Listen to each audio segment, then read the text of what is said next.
busy. Too much busyness. The cares of this world can affect your lifestyle. It can affect your body. Do you know it can affect the way your brain functions?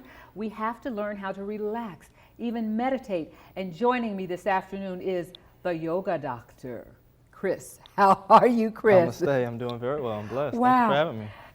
It's a pleasure to have you. And I'm going to tell you, you walk that walk because it's almost as though he floats in and he floats back out.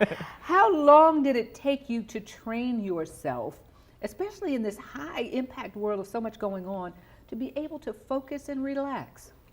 It really is a challenge because, you know, like you said, in this busy world, we all have things that are going on, things we have to do, obligations, stress.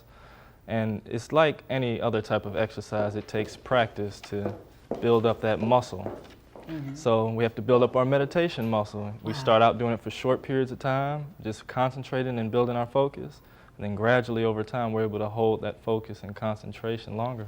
Do you think that the average person understands the impact of too much busyness on the brain and the body? I was actually reading the other day, Chris, that multitasking can be so detrimental that it causes you to have short-term memory loss. And I said, oh my goodness. Oh yeah, certainly. Yes. With all this, that's why a lot of people have ADHD. You know, the cell phone's always buzzing, vibrating.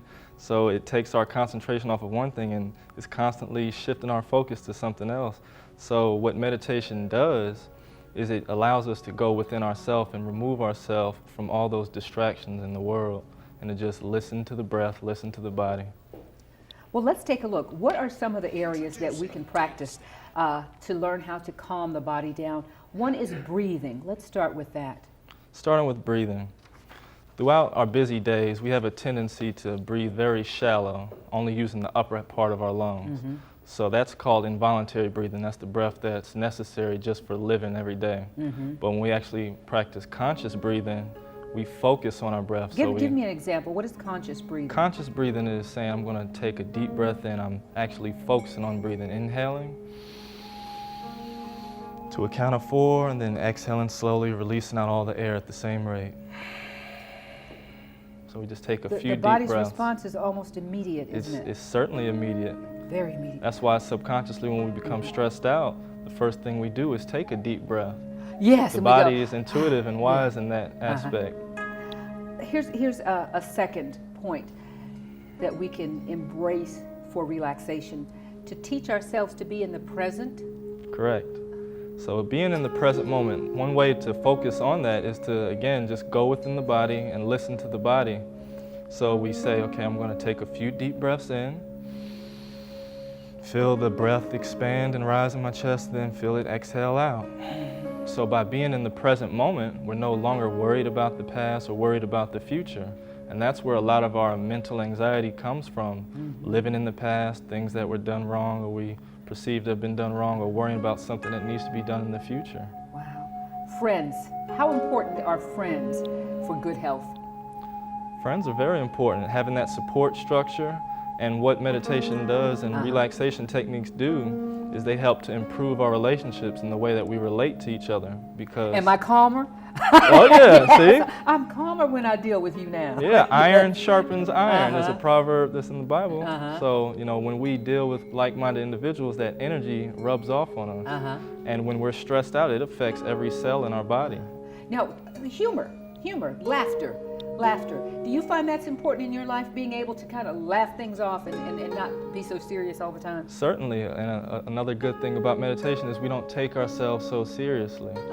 We're able to laugh at, you know, our mistakes. We're able to find something funny or find something to give thanks for so that we don't take ourselves so seriously and stress and mull over those things. Wow. And here's the one area that for some people, especially in the Bible Belt, it's controversial.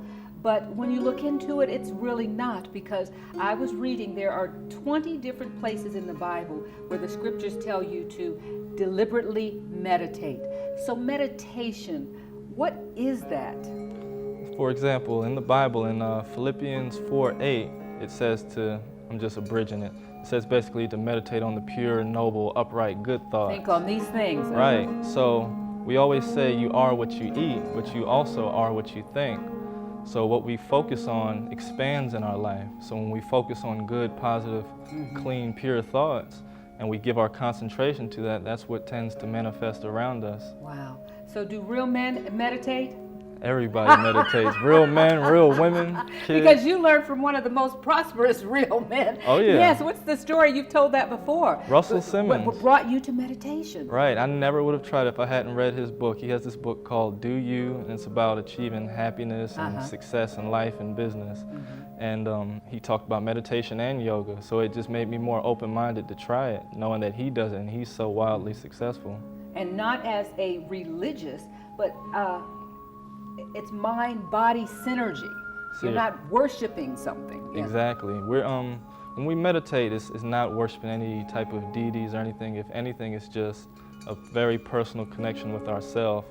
A simple meditation can be a gratitude meditation, just giving thanks for something, to help put things in perspective. For example, the man without shoes cried to God all day until he met the man without feet. You know what I mean? So we can give thanks for what we do have instead of focusing on what we don't have when we meditate. There are people who are watching right now, Chris, who are at work and stuff is coming at them from all directions. How can we privately, we're in a room of people, but they don't have to even know it. How can I meditate for a minute, 2 minutes? And is that even helpful? It is, definitely. Just a couple of minutes of meditation is extremely helpful because it helps to activate our parasympathetic nervous system, which promotes the regeneration and healing aspect of our bodies. So whenever we have a stress situation, that's the sympathetic nervous system, the fight or flight response. And even though there's no real danger, we're acting like there's some danger in the room and we're stressed out. So at work, we can just simply take some deep breaths without anyone knowing. Right now, I'm just... They don't know. They don't know. They don't know. They don't know a thing, I'm just breathing. I'm taking care of me. And then we feel that response in the body. The shoulders relax. We'll be able to sense the tension in our bodies. And we'll be able to release the tension when we become more mindful of it. So the more we meditate, the more mindful we become of when our body is holding on to tension. Well, I'm going to tell you, this is my yoga instructor. And since I've been with him, I meditate in the mornings. And I have to calm myself down. And I have to calm myself down in the middle of the day. And I have to calm myself down before I go to bed. But learning that, I think, has made a huge difference because I found myself in the doctor's office because of stress. But if you will learn to calm yourself down, and learn the techniques, and it's not always something that you want to do, but it's something you need to do, and then you will miss it. After a while, you will start missing it. Many illnesses are emotional and psychological in nature because, like we said, our thoughts become things, and our thoughts affect our mood, which affects our body's chemistry, and it affects every cell in the body. So it just sends signals throughout the body, And you, my friend, are branching out, huh? Yes, you have another location to spread the love. So where are you going to be tonight? Tonight I'm going to be at Insane Fitness. It's located where the old PTAP building used to be, 306 13th Street. And I'm teaching a class at 7 p.m. We'll be doing a yoga class as well as a meditation at the end of class. If you'd like to come out and try it. It's a class. I'm waiting for that certification for the older people. I got to get my mom in the class now. Oh yeah, Are you still working on that? I'm senior certified. Oh, he's senior certified, as well as prenatal for Kim. As well as prenatal. Yes, ma'am. Okay, thank you so much for being with us. You're welcome. The yoga doctor, and this is for everybody and for your kids too. Okay, so I'll have some information how you can get in touch with them. The kids driving you crazy, we're going to teach them how to calm themselves down. We'll be back after this. Don't go away.